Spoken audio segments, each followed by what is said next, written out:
வணக்கம் நண்பர்களே. இன்று நம் கிராமத்து ஸ்டைலில் மணமணக்கும் காரசாரமான மட்டன் சுக்கா செய்வது எப்படி என்று பார்க்கலாம்.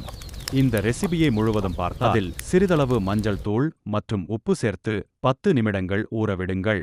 இப்போது அடுப்பில் ஒரு கடாயை வைத்து எண்ணெய் ஊற்றுங்கள்.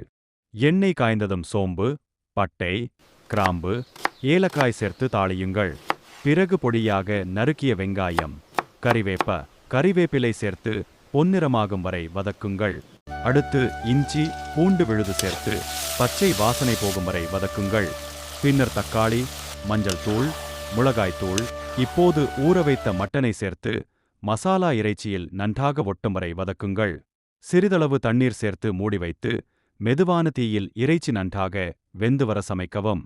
மட்டன் நன்றாக வெந்த பிறகு துருவிய தேங்காய் மற்றும் கொஞ்சம் மிளகுத்தூள் சேர்த்து தண்ணீர் முழுவதும் வற்றும் வரை கிளறுங்கள். மசாலா இறைச்சியில் நன்றாக ஒட்டியதும் சுவையான கிராமத்து மட்டன் சுக்கா தயார். இதோ சூடாக பரிமாறலாம். சாதம், சப்பாத்தி, புரோட்டா அல்லது இடியாப்பத்துடன் இந்த மட்டன் சுக்கா மிகவும் சுவையாக இருக்கும்.